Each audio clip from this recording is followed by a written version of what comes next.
halkan waxaanu idinku soo gudbinaynaa cajaladii shanaad ee siirada rasuulka salawaatullaahi wasalaamu calayh waxaan inoo soo jeedinaya walaalkeen sheekh mustafa xaaji ismaaciil haaruun. abubakarna wuxuu iska aqbalay inuu xamilo wixii dhib gaadhayay nebiguna calayhi salaatu wasalaam inuu joogaabuu u tilmaamay. hijradii hore saxaabadaa hore hijrootay ee dhowr iyo tobanka ahayd, dhowr iyo tobankaasi intay sii maqnaayeen ayaa maalin maalmaha ka mida buu nebigu calayhi salaatu wasalaam masjid xaraamka gudihiisa ayuu suuratu najmi akhriyey. wannajmi idaa hawa maa dalla saaxibukum wamaa gawa wamaa yantiqu cani ilhawa in huwa ilaa waxyun yuuxa callamahu shadiidu lquwa. aayadkaasuu akhriyey. muslimiintii meesha joogtay oo dhammi way sujuuday. mushrikiintii meesha dhegaysanayeyna way isxejin kari waayeenoo way sujuudeen. laba ninoo ragga kibirka badan ka mida mooyaane baa la yidhi. dabeetana war baa faafay odhanaya qurayshiba way islaamtay. maalintaasi markay ishayn kari waayeen ee qur-aanka loo wada sujuuday markuu nebigu akhriyey ayaa war faafay odhanaya qurayshba odayadeedi iyo dadkeedii waaweynay maanta masaajidkii joogo o dham inta maxamed qur-aan akhriyey ayay dhammaantood wada sujuudeenoo dadba wada islaameen. waxaa jira riwaayaad mursala. xadiidka mursalkii waa xadiid uu taabici warinayo oo aan gaadhsiisnayn saxaabi. mursal saciid ibnu jubayr iyo abubakr ibnu cabdiraxmaan iyo abulcaaliya, saddex mursal oo saddexdaa nin gaadhaya baa jira oo isagu sheegaya in shaydaan nebiga calayhi salaatu wasalaam carabkiisa uu ku soo tuuray wax oo qiradii ay ka mid ahayd. iyagu say sheegayeen nebigu akhriyey in uu ammaan yari ku jirtay oo sanamada la ammaanayo oo tilka alqaraaniiqi alculaa wa ina shafaacatuhunna la turja, weedho sheegaya inay ammaan u tahay asnaamta, shafaacadoodana in la rajaynayo inay carab ku soo dhacday. riwaayado mursalaa jiro iyagu daciifu sanad ah oo sheegaya cibaaradatan in shaydaan yidhi oo ay mushrikiintuna maqleen muslimiintuna aanay maqal, oo mushrikiintuna sanamadoodaa la ammaanay bay la sujuudayeen, muslimiintuna yacni suuratu najmi qiradeeday la sujuudayeen. laakiin qisadaasi culamo badan baa radiya, inkastoo mursalkaasi ilaa xadkiisaasi uu sanadkiisaasi saxiixiyey, laakiin culamo badan baa radiya oo waxaa la leeyahay aslulcaqiida bay ka soo horjeedaa. walidalik baa maalan sheekh ilalbani waa kan qoray risaalada dhana la yidhahaa nasbi almajaaniiq linasbi qisati algharaniiq. waa warafyad waan u xidhanayaa buu leeyahay qisadaasi sidii loo tuurtuuri lahaan wax ka jira aanay jirin. waa qiso runtii aan sal caqiidada ku lahayn. sida saxiihina waxay tahay uun suuradda tan inay isxejin kari waayeen niman carbeed oo luqada carbeed garanaya bay ahaayeen, inay isxejin kari waayeen dhegaysigii suuradda tan, sidaasi daraaddeed inay la sujuudeen. calaa kulli xaal waxaa faafay war odhanaya quraysh baa islaamtay. muslimiintii joogtay markaasi ardi alxabasha qayb ka mid a ama muslimiintii halkaa joogay war baa soo gaadhay odhanaya qurayshiba way islaamtay. dabeetana waxay tidhahdeen dee dhulkiini iskaga noqdo mar hadday qurayshi islaamtay dhibtii way dhammaatay. qoladii hore hijrootay dhowr iyo toban ka ahayd warkaas baa soo gaadhay. dadkaasi markaa qayb ka mid ah ayaa ahlu taariikhu waxay yidhaahdaan ama ahlu siyarku baa soo noqday oo uu ka mid yahay cuhmaan ibnu madcuun ninkii la odhan jiray. waxay soo socdaanba markay maka yimaadeen ama duleedadeeda markay yimaadeen ayay ogaadeen warkaasi inaanu sax ahayn. quraysh odayadeedii iyo nimankii habaarka qabayna inaanay islaamin. waxay noqotay markaasi inay dib u xidhxidhaan, haddana halkiibay dib uga xidhxidheen. laakiin marka kan waxa ku darsamay baa la yidhahdaa raacay dad kale oo iyana rabay meeshan dhibtii ku tira badatay inay iska hijroodaan ayaa helay dad dee wada mareen oo meeshii soo maroo kala yaro garanaya wax. dabeetana dad kaloo badan ayaa soo raacay. ibnu isxaaq isagu wuxuu odhanayaa markan dambe dhowr iyo 80 nin bay ahaayeen. ibnu jariirna wuxuu leeyahay 280 nin iyo dhowr iyo 10 dumar ah ama 280 nin bay ahaayeen marka laga reebo buu leeyahay dumarka iyo carruurta. dumarka oo qudhana waxay ku sheegaan mar labaadkan dhowr iyo 10 inay ahaayeen. calaa kulli xaal ahlu siyar dad badan bay sheegayaan markan dambe inay ahaayeen oo 80 ka kor u dhaafay. dadkan dambe dib bay u hurjiroodeen waxaanay qabteen iyaguna ardi alxabasha علماء تاريخ siday warinayaan waxa la yiraahdaa waxay quraysh markaa tidhi waa dhib badan tahay in meesha intay isugu tagaan ay ciidan kale iyo wax ka soo heli karaan nimanka warkoodu intaanu inagu faafin aan soo qabqabanno marka laba nin oo quraysh waa yeelkeeda iyo ragooda cajabta badan la kamid ah la diro boqorka xabashidana waa nagaashi boqorka xabashidana ha loo diro iyo bataariqadiisa yani wadaadadiisa kalarjiskiisa ha loo diro hadiyado tiro badan leh haynugu soo dirana hala soo qabqabto nimankaas iyagoo maxaabiista hala keenay baa la yidhi waxaa la diray laba nin oo mid yahay camar ibn alcaas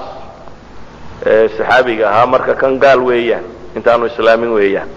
camar ibn caas waa ninkay ku tilmaamaan daahiyat alcarab baa la odhan jiray nin aad u caqli badan oo maskax badan buu ahaa iyo cabdillaahi ibnu abi rabiica labadaasaa la isku daray waxaa la yidhi camarow nimankaa maanta meel kaga soo hoyo keen adigoo wada iyagoo maxaabiis camar baa yimi iyo ninka kale la socda oo hadiyada wada oo boqortooyada loo sido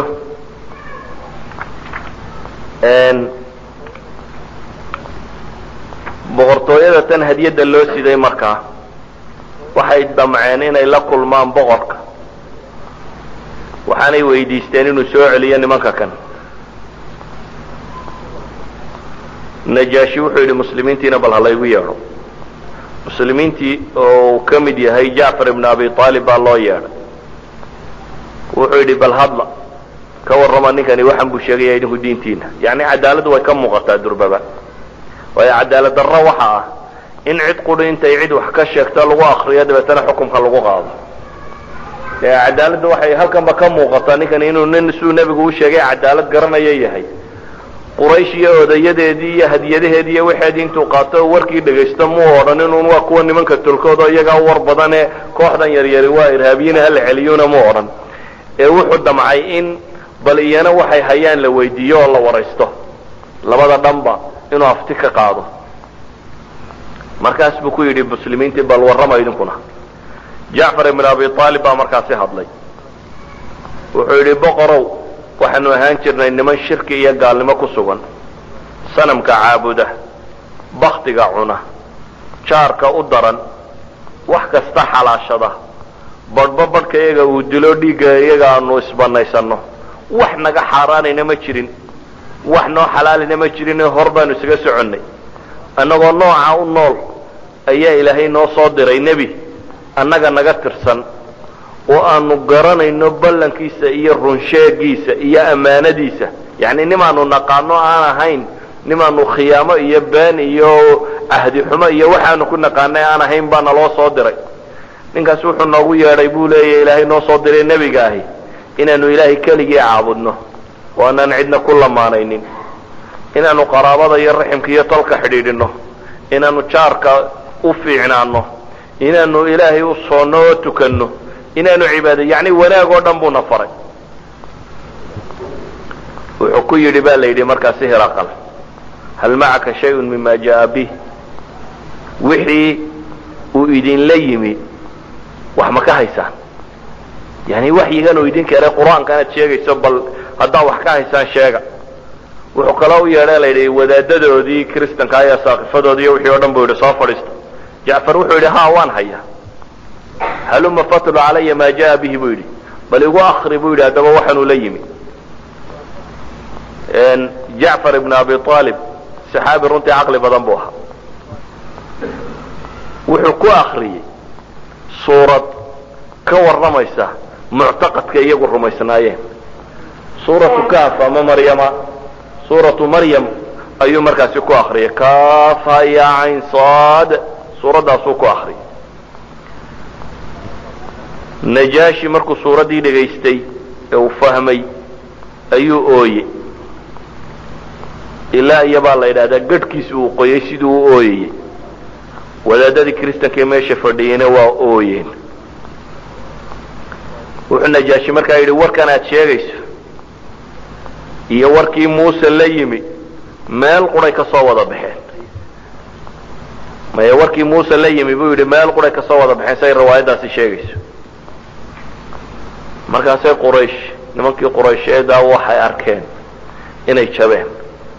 markii la yidhi warkan uu maxamed sheegay calayhi salaatu wasalaam qur-aanka ah iyo warkii nebi muuse sheegayay oo kale waa waxyi un meel ka wada yimi ayay waxay damceen inay ninkan camar ibnu alcaas la yidhaha waa daahiyat alcarab waa nin caqli badan sidaa inuu ku tago muu dooranin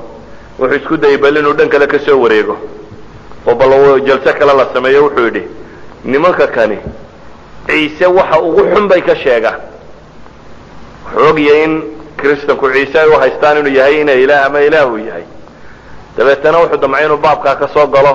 oo baabkii ahaa nimankani waa niman xunxun oo tolkooda bay ka baxeenoo waa kaasu socon waa idan waa inuu iminkana galaa inay kristanka wax ka sheegaan oo idinkaba qaar wax idinka sheegaya inay yihiin wuxuu yidhi nimanka kani war xun bay ka sheegaan ayuha almalik buu yidhi innahum yaquluuna fi ciisa qawlan cadiima ciise waraadu xun bay ka sheegaan najaasha haddana u yeedhay wuxuu ku yidhi maxaa jacfar buu yidhi maxaa ka tidhaahdaan ciise jacfar wuxuu yidhi waxaanu leenahay huwa cabdullahi warasuuluh وكلمته وروحه ألقاها إلى مريم العذراء البتول waxaan leenahay buu yidhi waa ilaahay addoonkiisii ciise waana ilaahay rasuulkiisii waa kelmaddii iyo ruuxdii ilaahay uu maryamo ku beeray saasaanu leenahay buu yidhi najaashi baa wuxuu yidhi maa cadaa ciisa bnu maryam mima qulta hada alcuud qori yar intuu qaaday buu yidhi qorigaa wax uu dheer yahay intaa adigu aad sheegtay ciise ma jiro dabeetana wuxuu amray boqorkii ammaan nabadgelye in la siiyo muslimiinta tan umu salama markaasa waxay leedahay faaqaamuu maca khayri jaarin fii khayri daarin ayay umu salama ku tilmaamaysaa xadiidkaas iyo sanadkiisu xasan yahay waxaanu degnay bay leedahay jaar kii u khayr badnaa kulle la darso dariskii u fiicnaa iyo gurigii wanaagsanaa baanu saa ku degnay riwaayaat saxiixihii waxay sheegaysaa wadaadada tan markaa laga warramayo ay la fadhiyee ooyey majlisa najaashi inuu qur-aanba soo degay adkaynayo mas'aladan qisadani siday u dhacdo ilaahay leeyahy walatajidanna aqrabahum mawaddata liladiina aamanuu aladiina qaluu ina nasaara dalika biana minhum qisiisiina waruhbaana waanahum laa yastakbiruun وإذا سمعوا ما أنزل إلى الرسول ترى أعينهم تفيض من الدمع مما عرفوا من الحق يقولون ربنا آمنا فاكتبنا مع الشاهدين آية قرآن إلهي ليي دك أقدوا مسلمين تكالقع الوحايهين كوي نصاران نهي واي وحا كمد قسيسين وداده إيا الرهبان كوا عبادة وقاي وحانيهين با إلهي لكوان سوا وينين waxaad arkaysaa marka yani ay maqlaan wixii rasuulka lagu soo dejiyey iyagoo ishooda ilini ay ka dareerayso waxaad moodaa mubaadaradii ama isku dayii quraysheed ee ahaa inay muhaajiriinta soo celiyaan inay ku khasaareen oo marka kan ay socon weyday muslimiintiina inay heleen meel ay degaan waxyaabaha runtii u fiirsiga lena waxaa ka mid ah mawqifkay muhaajiriintu caqiidadooda iska taageen may qarinin ciise manay ka warwareegin ee wixii ay ka rumaysnaayeen xaqiiqada ahaabay ka sheegeen iyagoo khilaafsan kristanka agtooda wixii saa'idka ahaa warwareegin ee wixii ilaahay uu ku ogaayay diintooda ku yaalay bay sidooda u sheegeen mawqifkooda xaqiiqada inay caqiidadooda ka run sheegaanna ahna ilaahay subxaana wa tacaala waa ku nabadgeliyey oo hijradoodaasi meel fiican ayay ugu dhacday oo waa degeen waxaase iska dhib badan kollayba dhul qurbaa ku noolaantii iyagoo nimankani dhul carbeed niman ku noolaay ahaayeen oo yimid dhul aan af carabi lagaga hadal ama aanay tol iyo qaraabatoona la wadaagin midab iyo diintoona aanay la wadaagin waayo waxay u yimaadeen najaashi ama dawladdii waa qolada tan xabashida iminka kuwan hadda haysta iyo haadhigu meesha ka yimaadeen weeyaan waa mililik iyo xayla salaasiya kuwan baa samaystay laakiin xabashidii hore waa qoladan iminka iyo haadhiga loo yaqaano ayay boqortooyadan lahaan jiray boqorkoodan horena wuu islaamay dadka laakiin in badan waxaa kaga qaldanta haddana boqorradii dambe ee uu nebigu waraaqa u dirdirayey mid dambe oo gaala buu kaasi ahaa laakiin kan hore islaamay waa asxama isagoo asxama waanu islaamay islaamnimaanu ku dhintay nabigaana ku tukaday calayhi salaatu wasalaam nacyigiisii markii lasoo sheegay isagoo madiine jooga saxaabadii waxay dareemeen un dhib aad u tiro badan leh dhibtaasi suuradeeda sawirkeeda waxayna kaga filan markii muslimiinta kale ay hijroodeen ee madiine ay tageen ayaa qoladanina mar dambay ka yimaadeen xabashida dabeetana waa la dooday cumar iyo gabadh la odhan jiray asmaa bintu cumays ayaa murmay oo ka mid ah dumarkii u hijrooday maka kasoo u hijrooday xabashida ka soo noqday markaasay cumar iyo baa waxay ku yidhahdeen annagaa dee hijradii nebiga idinkaga soo horrayno idinka xaq leh yacni nebiga annagaa hortiin u nimi oo dee muddo la joognay oo u gargaarayno la soconnay gabadhaasoo gabadh caqli badnoodna ahayd ayaa waxay ku tidhi markaasi kallaa wallahi kuntum maca rasuuli ma jirta bay tidhi cumaro waxaad sheegaysaane idinku waxaad la socoteen ilaahay rasuulkiisii oo yuطcim jaa'icakum wayacdi jaahilakum idinku waxaad la socoteen ilaahay rasuulkiisii oo kiina gaajaysanna quudinayey kiina aan wax garanayna waxu sheegaya oo wacdinayey annagu see dhul fog oo qurba a baanu joognay oo aan rasuulna nala joogin cidinana wacdida iyo cid wax noo sheegtoo kalena aanay nala soconin bay tilmaamaysaa yacni qurbaday ka warramaysaa markaas ilaahay dartii iyo nabiga calayhi salaatu wasalaam diintii uu la yimi inaanu qaadanay daraaddeed baananu xaggaa u joognay waxaananu ahayn bay leedahay kuwo kunnaa nu'daa wa nukhaaf kuwo la dhibo oo cabsanaya baanu ahayn nabigu calayhi salaatu wasalaam warkoodii markuu dhagaystayna wuu u kala gar noqo wuxuu ku yidhi laysa biaxaqa bi minkum walahu waliasxaabihi hijratun waaxida walakum antum ahlu safiina hijrataan facaduma alfarxu bayna muhaajirati alxabasha xadiidku bukhaari ku yaalla waxa uu nebigu ku yidhi calayhi salaatu wasalaam igama kiin awlaysana qolada tani cumar iyo kooxdiisu hal hijro bay leeyihin idinku laakiinse laba hijraa leedin buu leeyahay tii hore xagga u hijrooteen iyo tan dambe a madiine usoo hijrooteen ilaa ay aada ugu farxeen muslimiintii meeshaasi u hijrooday oo dhami ala kulli xaal culamaai taariikh waxay wariyaan war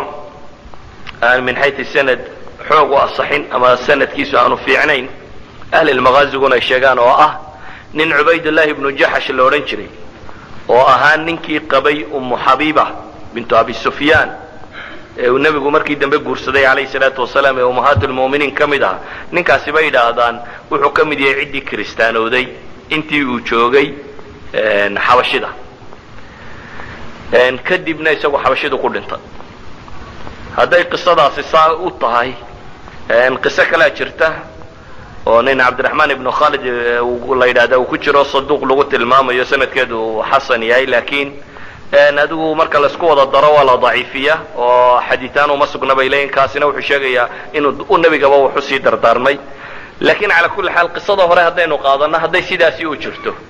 inuu ninkaasi ku kiristaamay waxaad arkaysaa ummad kasta oo dhulkii diinteeda iyo dadkeedu joogay ka tagta inay u bantaallo in la ugaadhsado oo ay fududday markaasi in cidi ka daadato hadday dhacdayba in saxaaba badh laga ugaadhsan karay waxaad garan kartaa un cid kasta oo dhul gaalee tagtay oo wasat ama biya ama environment ama deegaan tagtay gaalnimo unay joogto ama kristan lagu haya ama waxaan lagu hayaa inay fududdahay in cid badani ka daadato waana cabsida runtii maanta u taalla dadka soomaaliyeed ee in badan u kala qaxay caalamka gaaladu ay ka buuxdo oo weliba dhibta ugu badani ay tahay iyadoo dadka ugu badan ee joogaan ay dumar iyo carruur yihiin iyo dhalinyaro yacni dadka ugu badan ee joogaa ay yihiin dad jilicsan ama dhibta labaad ee jirta ay tahay dad aan diinta wax badan ka aqoonin ama mar labaad ay jirto dhul badan oo aan xataa dad diin u sheegayo waxba toona aanay la soconin ee gaalown intay afka uga galeen ay iskala degeen in carruurta iyo dadka meesha ku kobcay iyo aragtida iyo waxa ka soo baxa hadha uu kristan wada noqdaan ama diin laawayaal ay soo baxaan wax badan maaha inkastoo soomaalidu uu ka fakeraan uun qofku wuxuu cuno ma helaya kuwii xagga joogay se biil ma usoo diraya beledu doono isagu ha qaato markaasi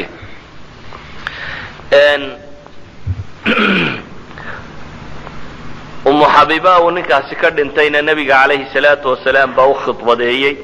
yani ayaa guursaday oo najaashi u soo diray war in gabadha isaga loo guuriyo loo meheriyo nebigaana loo meheriyey calayhi salaatu wasalaam najaashi baana meherka ka bixiyey baa la yidhaahdaa sida musnadu imaamu axmed ku sugan isnaad saxiixa waliba iyo sunan abi daawuud ba yani xadiid saxay sida uu tilmaamayo 4,000 ayaanu meher ugu bixiyey isagu najaasha meherkana ka bixiyey oo 400 oo mehera bixiyey 4,000 oo mehera ka bixiyey waxaanu ku soo daray markaasi iyadii iyo ayuu nabiga calayhi salaatu wasalaam dib ugu soo daray saxaabiga la odhan jiray shuraxbiil ibnu xasna ayaa la soo raaciyey nabiguna calayhi salaatu wasalaam waxba muu dirin hantidan tirada badan lana najaashi ayaa ka bixiyey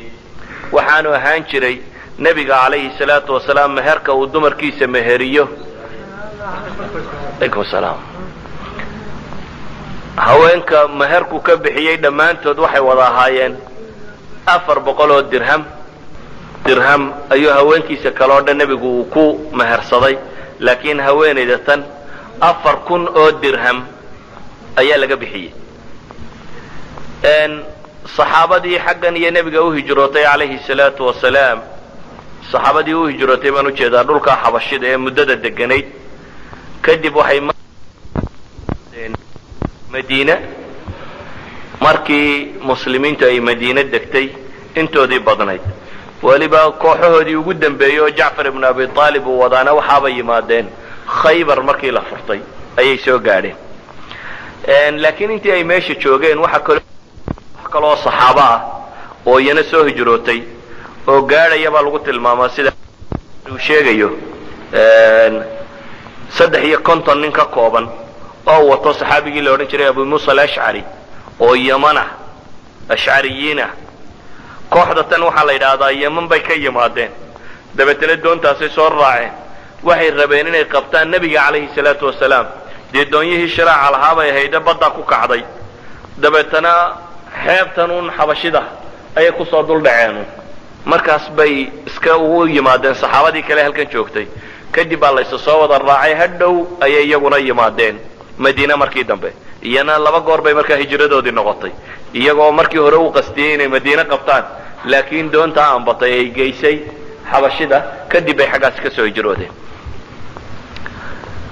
taasi waa qisada ku saabsiisan xabashida iyo u hijroodkoodii haddaynu dib ugu noqonno markaasi maka muddadan ay saxaabadani xaggan kusoo maqnaayeen iyo wixii dhacay waxaynu nidhi saxaabadii 80 dadkaa ka badani waa ka hijroodeen oo xaggan bay soo qabteen dadka intii ku hadhay hijroon kari weyday ama bixi kari weydayna sidii baa loo dhibay nebiguna calayhi salaatu wasalaam iyo saxaabadiisa wixii meesha joogay sidii bay diinta u faafinayeen ay diintu u socotay dadyawga soo islaamay markaa waktigaasi waxaa ka mid ah ninkii la odhan jiray cumar bn alkhaaab radia allahu canhu cumar bn alkhaaab iyo qaabku u islaamay waxa xadiid oo saxiixa oo ku soo arooray ma jiro laakiin ibnu isxaaq ayaa wuxuu tilmaamayaa islaamnimada cumar inay dhacday intii xabashada loo hijrooday kadib yani weliba hijradii koowaad dabadeed inay dhacday waaqidi oo ninkaynu dhowrka goor soo tilmaamnayna isna wuxuu leeyahay waxay dhacday sanadkii 6aad dilxija sanadkii 6aad ee bicada weliba wuxuu leeyahay isagoo cumarna markaa nin 26 jir ah riwaayada waaqidi aynu dhe axaadiistiisa lama qaato waxa uu odhanayaa muslimiintu 40 ama 50 ama 56 meelahaas bay ahaayeen buu leeyahay duuduuba waxa ay arrinku ku kooban yahay un cumar wuxuu ahaa nin xoog badan oo ragga wasniga ku leh magaca ku leh carab dhexdeeda ka mid ah waxaanu soo islaamay un wakti muslimiinta aad loo dhibayey oo adaagu uu ku dhib badnaa cumarna markii hore islaamnimada halka uu ka joogay waxaad ka garan kartaa xadiidka saxiix ee maalan bukhaari ku yaala ee uu ka warramayo ninka la yidhahdo saciid ibnu zayd ibnu camr ibnu nafiil oo ah nimay ilmaadeeriyiin cumarna walaashii qabay faatima gabadhii la odhan jiray qabay faatima bint alkhitaab gabadha la yidhahdo qabay ayaa wuxuu leeyahay wallahi laqad ra'aytunii waina cumar waxaa ilaahay baan ku dhaartay buu yidhi waxaan soo maro oo ay joogtay buu leeyahay oo la arkay iyadoo cumar uu islaamnimo daraaddeed ugu xidho intii aanu islaamin yani intuu xidhay inuu ciqaabi jiray ninkana ilmaadeerka iyo in adeertiina qaba idan cumar wuxuu ka mid ahaa un dadka dhiba maxay muslimiinta ayuu ka mid ahaa dadka badhna qisaska badh waxay isku xidhiidhiyaan markaa ninkaasi la yidhaahdo saciid ibnu zayd iyo islaamnimada cumar oo qiso ayaa jirta iyana aan asaxin oo sheegaysa inuu ku talagalay inuu nin dilo dabeetana isagoo maagmaagaya uu nin kaloo saxaabi yidhi waaraan cumar iska celina maanta oo yidhi maad gurigiina islaamnimada ka celisid intaad annaga nagu soo socotown oo uu maqlay markaasi ugu horraysay in walaashii islaamtay iyo ninka kani dabeetana gurigoodii uu yimi nabar uu ku dhuftay kadib waraaq qur'aan oo ay akrinayeen uu ka qaaday طه ما أنزلنا عليك القرآن لتشقى suuradaasi ay ahayd laakiin ma asixin iyaduna qisada cumar laakiin waxaa kaaga filanaya siduu u adadkaayo islaamnimada uga fogaa marka hore waxaynu soo qaadan doonaa maalan waxaa umu cabdillaahi gabadha la yidhaahdo iyo ninkeeda oo ka mida dadkii xabashida u hijroonayay cumar nin adadagna wuu ahaa mararka qaarkood nin naxariis badanna wuu ahaa ayaa waxay leedahay annagoo guurayna oo xidhxidhanayno oo rabno inaanu baxno oo ninkaygiina uu ku maqan yahay bay leedahay iga tegay oo uu ku maqan yahay yani qalab urursigii uu ku maqan yahay anna aan xidhxidhayo sii baxaya cumar igu soo baxay bay tihi markaasuu iskay dul taagay isagoo gaalkiisiiya wuxuu igu yidhi bay tidhi waana nimankii aanu dhibta kala kulmi jirnay bay leedahay cumarku wuxuu igu yidhi bay tidhi xaggaad qabanaysaa miyaad tegaysaa bay tidhi innahu lilinطilaaq ya umu cabdallah waxaan u malaynaya inaad safraysaan waa tegistiinii miya markaasaa waxaan ku yidhi bay tidhi nacam wallahi lanukhrijanna fii ardi illah aadaytumuuna waqahartumuuna xataa yajcala allahu makhraja ha wallahi baan ku dhaartay waa ka tegaynaa meesha inaad degantihin ilaahay dhulkiisaasaan u baxaynaa na dhibtoo nafta isugu kaaya keentaan ku idhi bay tidhi cumar calaacalkii ay gabadhani calaacashay ayuu ka naxay dabeetana wuxuu ku yidhi saxibukum allah allah idin dhowro ayuu yidhi o iskaga kay tegay bay tihi gabadhii waxay ka yaro dareentay cumar inuu u naxariistay oo kale sidii buu kaga tegey caamir baa yimi ninkeedii markuu yimi baan u sheegay bay tiro waxaan idhi bay tihi abaa cabdallaahiyow haddaad arki lahayd cumar maanta siduu u murugooday markuu arkay inagoo safraynoo baxayna wuxuu ku yidhi atamicti fii islaamih nayaahe buu ku yidhi ma islaamnimada cumar ayaa hunguri kaa haya yani siduu u fogaa ninkan ma ka rajaynayo ma islaamnimada cumar ayaa hunguri kaa hayaa buu ku yidhi markaasay ku tidhi ha cumar islaami maayo buu yidhi falaa yuslim aladii ra'ayta xataa yuslima ximaaru lkhitaab kaad sheegaysaa islaami maayabay ayuu ku yidhi ilaa iyo dameerka khitaab oo islaamo mooyaane yani dameerkaasaa ka hor islaamaya cumar siduu u fog yahay waxaanu rabay inuu ka quusiyo arrintani waa qisaska waxaa iyagana soo wariya ahlu siyarku laakiin waxaa meesha muuqata gabadhu inay ka ra'yi toosnayd nebiguna calayhi salaatu wasalaam sida xadiidka sunani termedi ku sugan ee sanadkiisu yani uu termedi ku tilmaamay xasanun صaxiixa inuu yahay waxa uu sheegayaa xadiidku waa صaxiix ligayri cala kuli xaal culamadu markay isu geegeeyaan waxa uu sheegayaa xadiidkaasi nebigu calayhi salaatu wasalaam inuu ilaahay baryi jiray inuu ilaahay diinta tan ugu gargaaro cumar ilaahayna ducadii nebiga calayhi salaatu wasalaam waa aqbalay dabeetana cumar wuu soo islaamay markuu soo islaamayna runtii wuxuu ka mid noqday arkaantii ugu waaweynayd ee dadka muslimiinta ay ku tiirsadaan bale waxay gaadhay markuu soo islaamay in dadku masaajidka ay ku tukadaan iyadoon cidna dhimayn ibnu mascuud ayaa xadiidka bukhaari ku yaalla waa kii lahaa maa zilnaa acizatan munda aslama cumaru buu yidhi maanan ka suulin buu yidhi inaanu dad sharaf le oo cize le noqonno sidii cumar uu u islaamay mar kale waa ka tilmaamaya xadiid طabaqaat ibnu sacd ku yaalla sanad صaxiixa ku soo arooray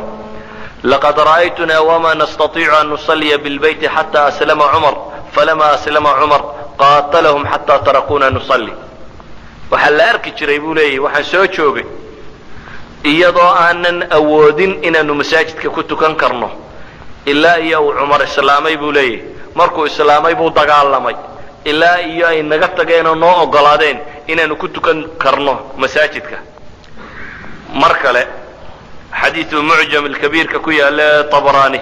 oo isna isnaadkiisu xasan yahay waa kale ibnu mascuud laftiisii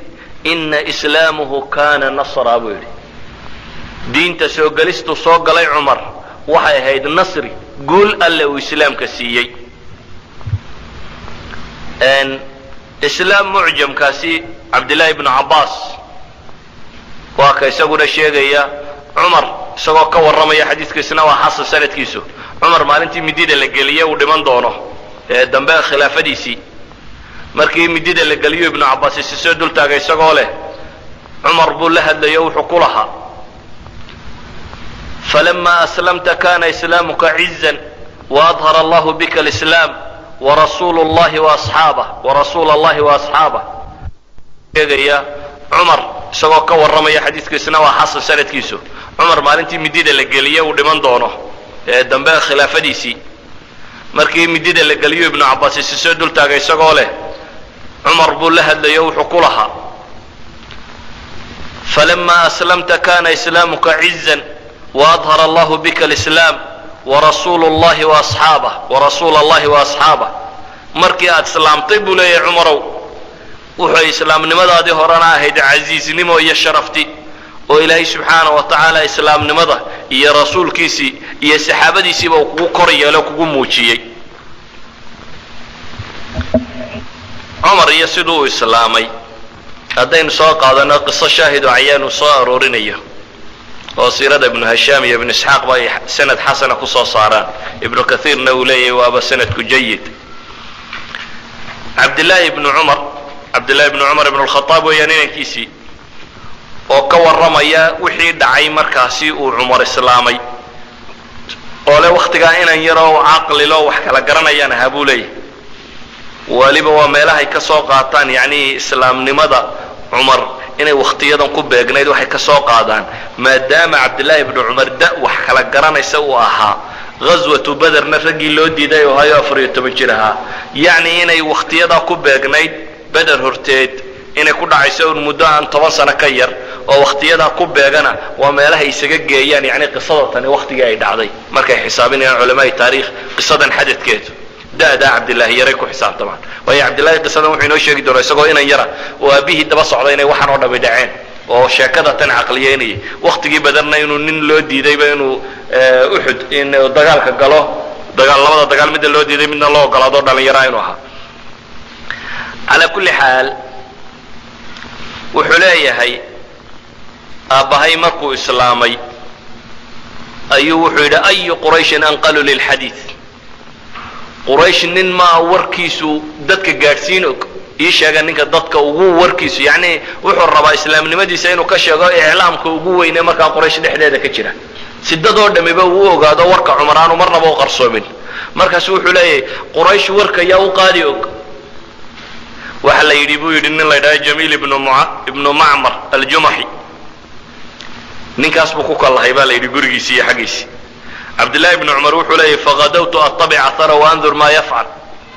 waan soo dabagalay buu leeyahay aabbahay anigoo bal eegaya waxa uu sameeya buu yidhi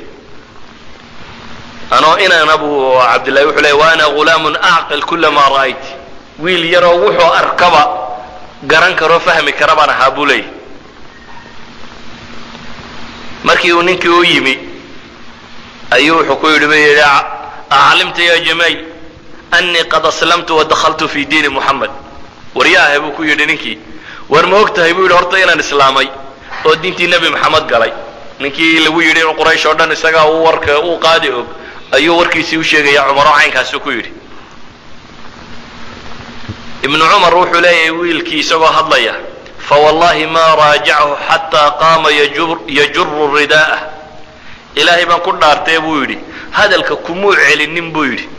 ee ninkii wuu istaagay isagoo maradiisii jiidaya buu yidhi xataa maradii aan saani u qaadanay isagoo marada jiidaya ayuu dhaqaaqay buu yidhi cumarna wuu dabagalay buu yidhi anna waan sii dabagalay buu leeyay yarkii xadiidka warinaya markaa saddexdoodii oo isdaba socda ayaa qabtay xaggii masjidka wuxuu istaagay buu yidhi ninkii baabilmasjid markuu marayay ayuu qaylo labada dhagood isqabtay buu yidhi isagoo le yaa macshara quraysh qurayshina markaa andiyadoodii meelihii reer waliba ama oday waliba majliskii uu ku lahaa masaajidka iyo halkii la kala fadhiisan jiray iyagoo fadhiya ayuu labada dhagood isqabtay buu yidhi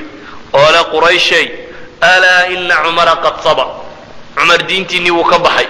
saba waxay u isticmaalaan qofka diinta ka baxee diin kala gala yacni wuxuu leeyahay cumar diintiinii wuu ka baxo kaanama uu bidcoole noqday cumar baa isdaba taagoo le been buu sheegay ee wallaahi waan islaamay wa ashhadu an laa ilaha illa allah wa anna muxammadan rasuulullah saba aadan buu diidaya cumarna yani ninka diintooda ka baxay diin kala gala unba iskaga isticmaali jiray sida wuxuu leeyahay anigu diin kala gelisi ma jirte ilaahay baan ku dhaartay waan islaamay buu leeyahay dabeetana meeshii buu ka ashahaad wixii naadiyada fadhiyo dhan baa soo kacay markaa dagaal baa bilaabmay cumarna wuu dagaalamay dagaalkii wuxuu socday buu cabdillaahi bnu cumar leeyahay xataa qaamat ishamsu calaa ru'uusihim ilaa ay cadceeddu kululaatay oo dadka madaxii yani cadceed kulayl baa laysla gaadhay sidii laysu dilayay markay cadceeddiina kululaatay dadkiina ka tiro batay ayuu markii dambe cumar daalay buu yidhi markaasuu iska fadhiistay ila waa magaalo dhan iyo nin qura dagaalamaya markii la isku cadceedsaday ee uu daalay ayuu iska fadhiistay buu yidhi way isdul taagan iyagoo ku xoomay oo weli la rabo in la sii dilo oo isaguna leeyahay buu yidhi ifcaluu maa badaa lakum wax allaaliya waxay idiin muuqda aniga waxba hay tudhinee sameeya faaxlifu billahi an low qad kunna 300 rajul laqad taraknaha lakum aw taraktumuuha lana waxaad doontaan yeela buu yidhi haynixina ilaahay baan ku dhaartay haddaan 300 oo nin gaadhnay ma ka wada deganaan mayna ama waa idinka saari ama waa idinaga saaraya saa doontaan yeela buu ku yidhi haddaan 300 oo nin helo maka ama waa idinka saaraya ama waa idinaga saari doontaaye waxba haynixina saa doontaan yeela iyadoo nabarkii sidii loogu boobayo isna sidaa leeyahay buu leeyahay wiilkii yaraayee daba socday ayaa oday dhar qurux badan sitoo xaragoonayo iyadii quraysheed ka mida baa soo baxay buu yidhi dabeetana wuxuu yidhi maa sha'nukum war waa maxay waxaan dhacayaa lagu buuqsan yahay waxay yidhaahdeen sabaa cumaru cumar baa diintii ka baxay bay yidhaahdeen waar balukaadiya buu ku yidhi ninkani hadduu naftiisa diin u doortay maxaa idinku ka rabtaan buu ku yidhi ma waxaad doonaysaan reer banu caday ibnu kacab waa qabiilku ka dhashay war reer hebel wallaahi baanu cumar sidaa idinkugu daynaynin haddaa cumar dishaan reer hebel unbaa isdili doontaane ma waxaad rabtaan inaad reer hebel dagaalantaan buu leeyahy yani cumar waa nin la garanayo reer hebel ninkaa inta halkaa ku dishaan idinka tegi maayaan ee ma waxaad doonaysaan buu leeyahy inaad reer hebel isgashaan haddaydan rabin reer banu caday inaad la dagaal gashaan iska daaya ninkan ha diline cabdillaahi yaroo xadiidka warinaya wuxuu yidhi fawallaahi lakaannamaa kaanuu hawban kushita canhu waxaad moodaysay buu yidhi maro saarnayd oo laga rogay una inay ahaayeen markuu ninkan intaa yidhi baa dadkii ku xoonsanaa dib uga istaageen cabdillaahi ibnu cumar xadiid kaloo bukhaari ku yaalla sida uu tilmaamayo ayaa wuxuu leeyahay beri dambe aan aabbahay waxaan ka ogaaday isagu markaa dee inan yaroo waxaan dhacay uun gargaranaya buu ahaa beri dambe aabbahay wuxuu ii sheegay buu yidhi ninkii inuu ahaa alcaas ibnu waa'il isahmi ninkii la odhan jiray caas ibnu waa'il camar ninkaynu sheegayna daahiyat alcarab aabihii weeyaan waa odayadii ugu adadkaayee buu ka mid ahaa laakiin markan uun ilaahay cumar waa ku bixiyey caas ibnu waa'il inuu ahaa odaygii caynkan yidhina markaa dambaan ogaaday buu yidhi radulficilkii ama jawaabtii ay qurayshi ka bixisay islaamnimada cumar jawaab aad u adag bay ilaa iyo baa la yidhaahdaa waadiga makiba dad uu dareeray rabay inay cumar dilaan xadiid kaloo musnadu imaamu axmed ku suganoo sanad saxiixii waxa uu sheegaya yani inay waadiguba dad inuu noqday iyagoo raba in la dilo sanadku wuxuu sax yahay baa la yidhaha ilaa shurayx ibnu cubayd ninka la yidhaha lakin inta dambe waa mursal daciifa calaa kullin waxaa meesha ka muuqanaysa sida xooggan ee ay isugu dayayeen ama loo maki u dareentay islaamnimada cumar riwaayaadka kale tirada badan le inuu meele ugu gaban jiray qur-aanka inuu saan u dhagaysan jiray iyo inadeerkii iyo gabadha ay walaalayiin gurigooda inuu tago nabar ku dhuftay iyo kuwaasoo dhami waa qisas ku soo aroora ahlu siyar walmaghazi ay soo arooriyaan laakiin ariiq saxiixa aan ku sugmin midina. waxse sii fog maaha inuu qur-aanka ka maqlo gurigaasi,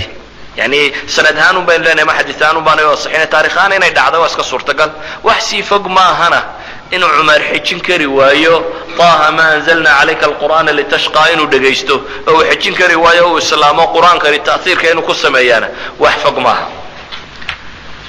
waxaynu tilmaamaynaa cumuuman un waa in nebigu calayhi salaatu wasalaam uu islaamkii faafinayey, saxaabaduna aad ay loo dhibayey ama dhib tiro badani ay haysatay. waktigaasi laakiin cumar uu islaamay waxaa muuqata cumar nin adadag inuu iska ahaa oo keligii islaamnimadiisa ninkaa quraysh oo dhan ula badheedhay oo ku tukaday kacbada, sida uu ibnu mascuud sheegayana inay sababtay markii dambe in la aqbalaba inay ku tukan karaan kacbada saxaabada tani. laakiin haddana waxaa muuqata uun qurayshi inay adkaysan kari weyday inay warkan sii dhegaystaan. dabeetana waxaa bilaabmay go'doomin cusub iyo afkaar cusub iyo qaab cusub. waxaa bilaabmay ra'yiga gaalada maanta ay dunida ku wadaan mid la mid ah. waxaan la yidhahda cunaqabatayn dhaqaale in waddan ama dad ama bulsho lagu sameeyo ayaa la bilaabay in lagu sameeyo nebi moxamed calayhi salaatu wasalaam iyo cidda taageertaba, gaal iyo muslim wuxuu doonaba ha ahaadee. reer banu haashim oo dhammi way taageereen gaalkoodii iyo muslimkoodiiba. taasi waxay keensatay markaas in quraysh oo dhammi ay isugu tagto in qabiilka iyo muslimiinta iyo inta raacdo dhan in cunaqabatayn lagu sameeyo. muslimiinta oo galay shacbu abi aalib qisadan ku saabsiisan go'doomiska iyo nimankii quraysheed inay isugu tageen inay go'doomiyaan nabiga calayhi salaatu wasalaam, oo culamaai taariikh qaabkay u dhacday ay riwaayaad kala gegedisan ka soo arooriyaan. laakiin xaadisadani inay dhacday riwaayaadka soo aroorinaya ee tirada badan leh saxiixa qaar badani maaha, laakiin asalku inuu jiro oo qisadani ay jirto waxaa tilmaamaya xadiid bukhaari ku yaalla. xadiidkaasi bukhaari ku yaalla waa ka nebigu calayhi salaatu wasalaam ku tilmaamaya meeshii laysugu dhaarsaday. wuxuu nebigu ku tilmaamayaa taqaasamat fiihi quraysh cala alkufr ama taqaasamuu cala alkufr inay ku sameeyeen meesha la yidhaahdo khayfu bani kanana. xadiidka markaa asalkiisasi saxiixa ah waxa uu sheegayaa meesha ay ka dhacday heshiiska kani. khayfna imaamu nawowi raximahullah wuxuu leeyahy muxasab iyo khayf iyo abtax iyo batxaa wuxuuba waa isku meel qura ayaa magaca wadale buu leeyahy. xadiidku waxa uu tilmaamayaa markaa nimanka quraysheed inay isugu tageenna meel go-aanna ay ku qaateen in nebiga calayhi salaatu wasalaam iyo wixii raacaba in la go'doomiyo,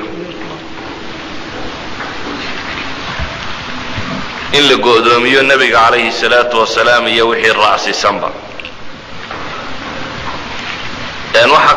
tafsiilka ama qisadaasi si balballaadhan inay u soo aroorto waxaa soo arooriya axaadiis mursala abilaswad iyo zuhr iyo niman lamidi ay soo arooriyeen. axaadiistaasi mursalkaahi waxay sheegaysaa tafaasiil ku saabsiisan muslimiintu inay galeen shacbu abi aalib, laakiin waxaynu leenahay asalka xaadiadu inuu sugan yahay waxa sheegaya imaam albukhaari. markaynu isku soo ururinno axaadiistaa kale waxa ay sheegaysaana wuxuu macnihiisoo dhammi yahay in ay nimankii gaaleed dhowr goor ka codsadeen nebi moxamed calayhi salaatu wasalaam inuu joojiyo warkan, uu diiday. inay u tageen abi aalib iyo kooxda tan oo yidhahdeen ninkan ka joojiya, ay suurtoobi weyday. akhiiran inay keeneen codsi ah in la dilo nebiga calayhi salaatu wasalaam oo abi aalib inuu dhiibo. waxaa la yidhi wiilka quraysh ugu fiican ee ugu roon qaado badiilkiisa, kana keen qurayshi ha disho. dabeetana wuxuu ku yidhi warkanaa wadaan waa adiga inankaaguna ha dhinto, kiinana aan idiin koriye keena, saasi weeyaan warkaa wadaane marna ma aqbalayo. tii markii la isku afgaran waayeyna quraysh waxay qaadatay go'aan ah in la go'doomiyo reer banu hashim ama reer banu cabdilmuطalib oo reer banu hashimna la socdaan baa la yidhaahdaa muslimkoodii iyo kaafirkoodiiba wuu israacay waxaana lagu heshiiyey inaan nebi maxamed marnaba la dhibin calayhi salaatu wasalaam gaal iyo muslimba saasay isku raaceen nebiga iyo waxoogaaga muslimiinta la joogayna waa raaceen bay leeyihiin qisaskaasi say soo aroorinayaan markaasi waxay galeen meel xaafadaasi ayay wada galeen qurayshi markaa waxay ku heshiisay kow inaan lala fadhiisan inaan wax laga gadanin inaan wax laga gadin riwaayadka qaarkood waxay sii sheegayaan inaan guryahooda la gelin inaan hablahooda la guursan yacni go'doomin dhammaanteed muqaataca rasmiya ama go'doomin dhammaanteed in lagu wada sameeyo go'doomintaasi waxaa la yidhahdaa dhowr sannadood ayay socotay oo nabiga calayhi salaatu wasalaam iyo kooxdii raacday iyo reer banu hashim oo dhan dhowr sannadood ayaa go'doomiskaa lagu hayay ilaa iyo ay gaajadu adkaatay oo saamaha la cunay oo dhib oo dhamme ay soo dhacday qisaskaa markaynu isku soo aroorino iyagu waxay ku gabagaboobayaan 2 sano ama 3 sannadood inuu meeshaasi ku jiray nabiga calayhi salaatu wasalaam iyo ciddii la socotay markii dambana qurayshi inay isku afgaran weyday arrinka kan inay haddana dib u shireen qurayshi oo ay yidhaahdeen war sidaani si fiican maahee saxiifadda aan burino yacni heshiis baa markii hore la qoray kacbada la dhigtay oo u qoran quraysh oo dhan oo in sidaa lagula dhaqmaa mar dambe isku waafaqeen in heshiiskaasi la buriyo heshiiskii markay rabeen inay buriyaan riwaayadkaasi waxay sheegeen inuu nebigu waliba u sheegay calayhi salaatu wasalaam heshiiskay qorteenba in aboor cunay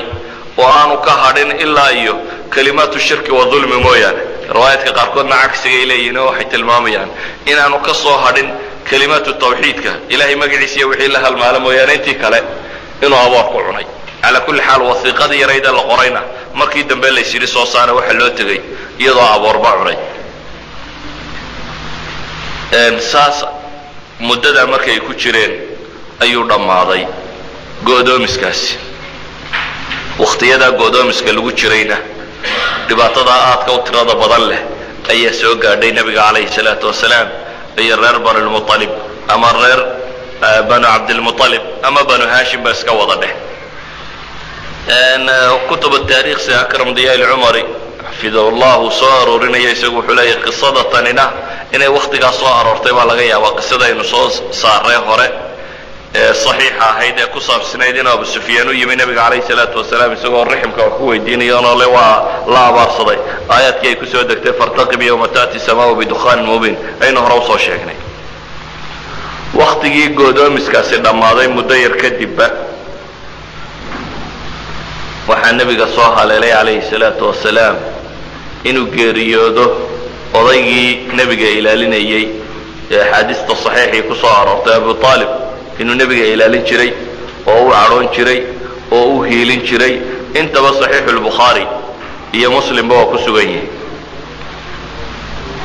odaygaasi markii uu geeriyoonayey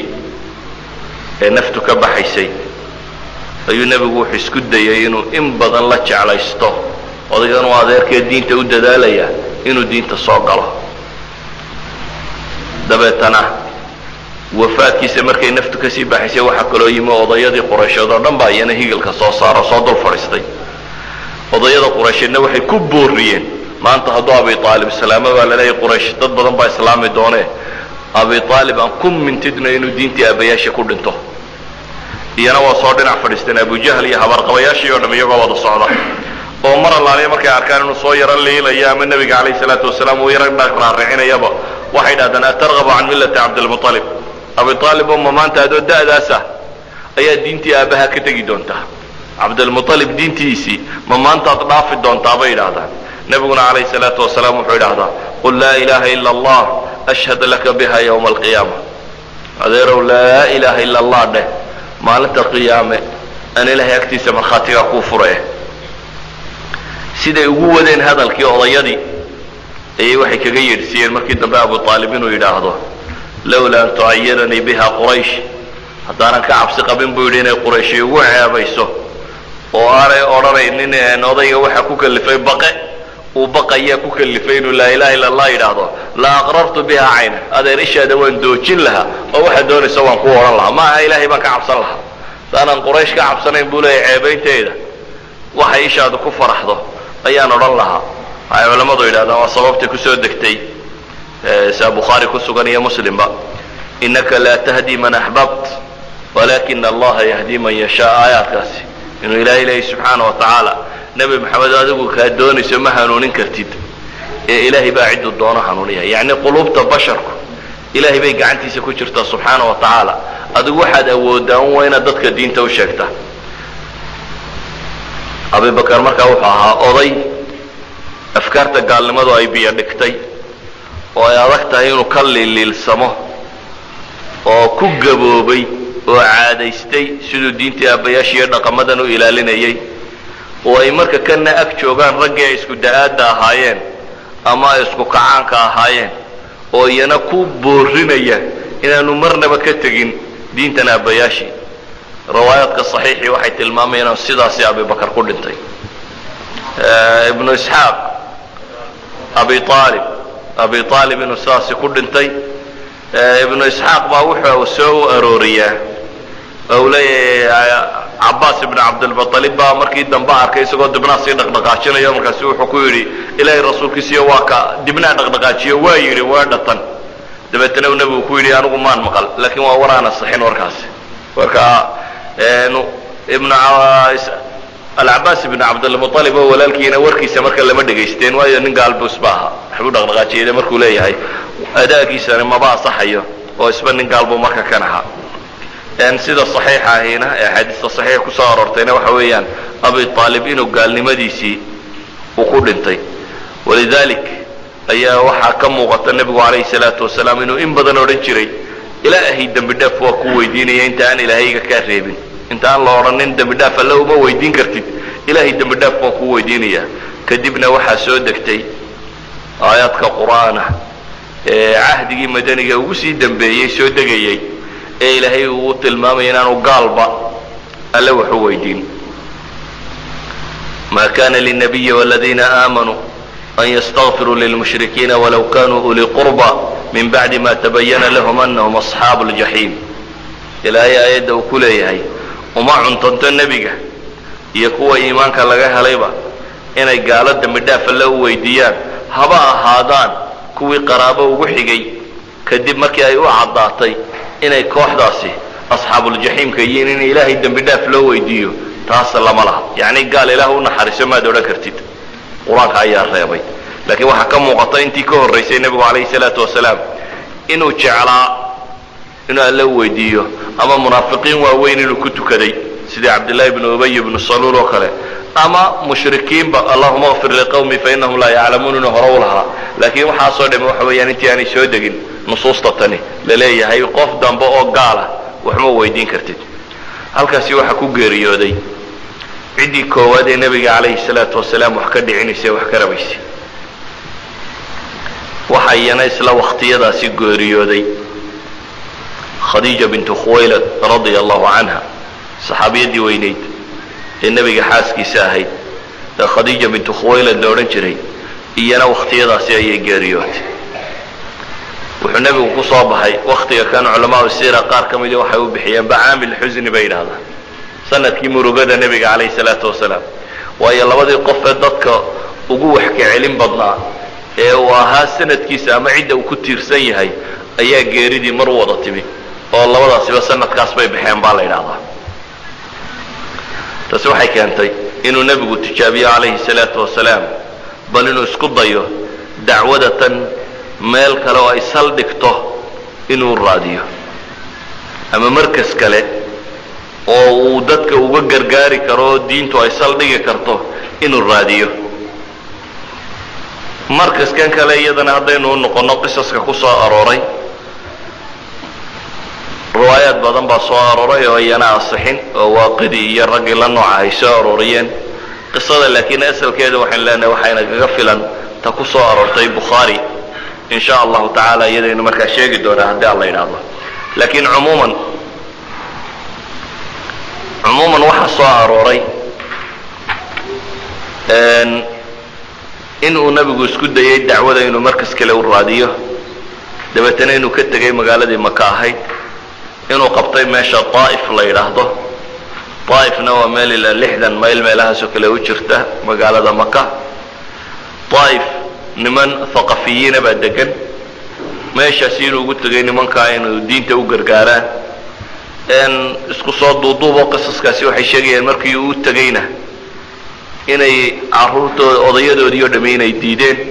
muddo 10 maalmood ku dhow inuu meeshaasi nabigu joogay wixii waayeel magaaladu lahayd oo dhan inuu soo maray dhammaantood inay diintii qaataan inay diideen akhiiran inay ku direen dumarkii iyo caruurtii in lagu diray oo dabeetana shiid magaalada lagaga soo saaray iyadoo caguhu ay dhiigayaan inuu ka soo baxay oo markay dadkii ka hadhi waayeen beer laba nin ay leeyihiin inuu ku weecdo galay beerta nimankii lahaa inay waxoogaa ka yara naxeen oo in cinaba iyo waxay siiyeen ninkii cinabkaa loogu soo dhibay nin caddaas la odhan jiray inuu ahaa oo kristana dabeetana markuu isiriyey cinabka cun inuu bismillah nabigu yidhi uu ninkii weydiiyey waa tan xaggaad ka keentay markaasuu u sheegay inuu nebi yahay ninkiibu wuxuu ku yidhi adigu xaggaad ka timi magaalo ayuu sheegtay magaaladuu sheegtaybu wuxuu ku yidhi miyaanay ahayn tanaad sheegatay meeshii uu nabiyullaahi yunus magaaladiisii miyaa markaasuu yidhi maxaad ku ogaatay tan qisaska caynkaa sheegaya waa ahlulmagaazi siday u soo wariyaan laakiin waxa asaxay kuma jiraan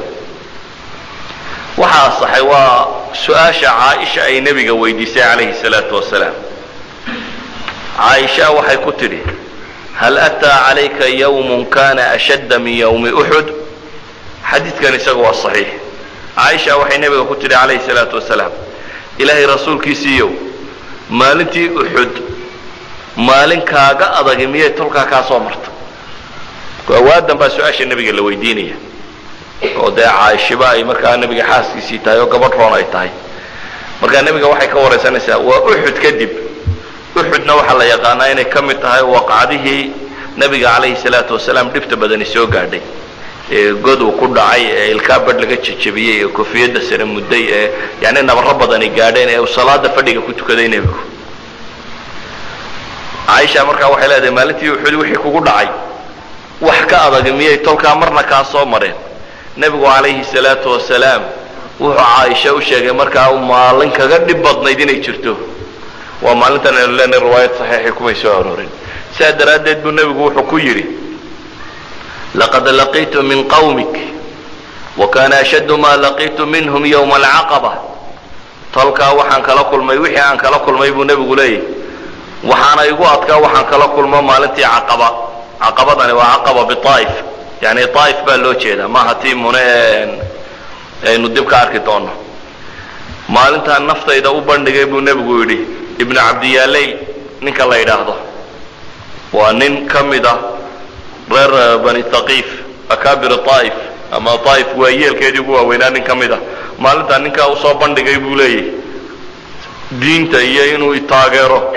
falam yujibnii ilaa maa aradtu oo wixii aan u sheegay ama aan ugu yeedhay igamu aqbalin buu nebigu yidhi calayhi salaatu wasalaam fainطalaqtu waana mahmuumun calaa wajhi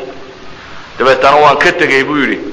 aniga oo tiiraanyaysan oo fakeraya oo warwaraya mahmuuma ayaan dhaafay buu leeyo hore uun isaga socday falam astaf wuxuu nebigu tilmaamayaa maan anigoo isla hadlayo yacni hamiyaysan oo murugaysan baan dhaqaaqay uun maan miiraabin buu nebigu leeyay ilaa biqarni thacaalib meesha la yidhaahdo mooyaane qarnu thacaalib waa meeshan miiqaadkii qarni lmanaazil la yidhaahdo waa dadka xajka ku soo socda ee najid ka yimaada halka miiqaadka waa ay ka soo xidhaan xajka waa meeshaas nebigu wuxuu leeyay waa iska dhaqaaqay uun si aan u murugaysnaa maan ogaanin meelaan marayaba maan garanin ilaa iyo inaan soo gaadhay mooyaane meeshaasi la yidhaha qarnu thacaalib markaan meeshaa marayo ayaan madaxa kor u qaaday buu yidhi saa waxaan arkay buu nebigu yidhi daruur ihadhaynaysa daruurtii baan sidaa u egay buu yidhi mise waa jibriil baa markaa ii dhawaaqay malakuljibriil wuxuu igu yidhi buu yidhi ina allaha caza wajalla qad samica qawla qawmika lak ilaahay subxaanahu wa tacaala waa maqlay tolkaa wixii ay kugu yidhaahdeen iyo wamaa radduu calayka iyo wixii ay jawaabkaaga dhigeenba ilaahay waa maqlay waqad bacata ilayka malaka aljibaal lita'murahu bima shi'ta fiihim waxa alle uu kuu soo diray buu jibriil igu yidhi buu yidhi nebigu calayhi salaatu wasalaam malaga buuraha xukuma kaas baa ilaahay kuu soo diray si aad u amarto waxa aad doonto jibriil intaasuu ii sheegay buu nebigu yidhi calayhi salaatu wasalaam dabeetana fanaadaanii malaku ljibaal wasallama calay waxa isna ii yeedhay buu yidhi malagii buuraha oo isalaamay dabeetana wuxuu igu yidhi buu yidhi ya muxamed ina allaha qad samica qawla qawmik lak wa ana malaku ljibaal waqad bacatanii rabuka ilayk lita'muranii biamrik famaa shi'ta waxaan ahay buu ku yidhi malagii buuraha ilaahay baana ii kaa soo diray inaan adiga kaa amar qaato maanta waxaad doonto ifar haddaad ifarto an atbaqa calayhim ilakhshabayn haddaad doonto oo aad ifarto akhshabaynku waa laba buurood oo maka dhinacyada kaga yaala haddaad tidhaahda labadaa buurood reer maka intaad qaaddo dusha ka saar waa ka saaraya nabigu calayhi salaatu wasalaam markaas buu wuxuu ugu jawaabay bal arju an yukhrija allahu min aslaabihi man yacbud allaha waxdah laa yushriku bihi shaya may buu nebigu yihi calayhi salaatu wasalaam weli waxaan ilaahay ka rajaynayaa inuu dhabarradooda ka soo saaro man yacbud allaha waxda laa yushriku bihi shaya kuwa ilaahay keligii caabuda oo aan ilaahay cidna ugu shariik yeelaynin in alle dhabarradooda ka soo saaro yani waxaad dareemaysaa nebiga calayhi salaatu wasalaam naftiisa waxa kaga weynay dacwada diintan in dadku qaato walidaalika wixii naftiisa dhib soo gaadhay kamuu fakerin isagoo tilmaamaya ashaddu yawmin calayhi inay tahay maalinta tani maalintii ugu dhib badnayd inay tahay haddana waa ka axaadiista kale bukhaari tilmaamayso man taqama linafsihi weligii nebi maxamed nafihiisa uma aargoosan dhib isaga jidhkiisa soo gaadhay kamuu aargoosanin laakiin waxa uu u dagaalamayo waxay inay diintani meel marto oo ay ka soconaysa noqoto maanta muslimiintu laakiin waa cagsiga cid diin dan kale ma jirto laakiin taada ama reerkiina maalinta laga hadlo maalintaa dhar iyo dhiishaba waad jabinaysa haddii reerkiina afxumo la soo gaadhsiiyo ama adiga arrimahaaga gaarka ah ay noqoto qadiyadda laga warramaya ama adiga masharaftidaada wax la yeelo maalintaasi wax walba waad ku dagaalamaysaa oo ninkii hebela waxa lagu sameeyey baa la leeyahay haddii laakiin diinta wax walba la yeelo oo cid waliba wax yeesho cid iska xil saaraysa ama iska xil qaadaysa ma jiro waa qadiyadii oo caqsiga isu dabarogtay ayaa muslimiinta maanta in badan ila nooshay nabigu calayhi salaatu wasalaam natiisii waxba kama soo qaadine wuxuu leeyahy weli waxaan ka rajo qabaa in ilaahay dhabarkooda uu ka soo saaro kuwa alla caabuda oo keligii raaca xadiidkan saxiixa baa markaa inoogu filan baynu leenahay daa'if wixii nebiga calayhi salaatu wasalaam dhib ka soo gaadhay ama ducada macruufka ah ee culamaai taariikh ay inta badan soo arooriyaan allahuma ilayka ashku dacfi wahawaani cala annaasi waqilata xeelati ducada caynkaasi sheegaysa iyo ninkaa cadaasa la yidhahdo inuu la kulmayo waxa soo saara un baynu leenahay ibnu isxaaq iyo ragga lamida biduuni sanadin saxiix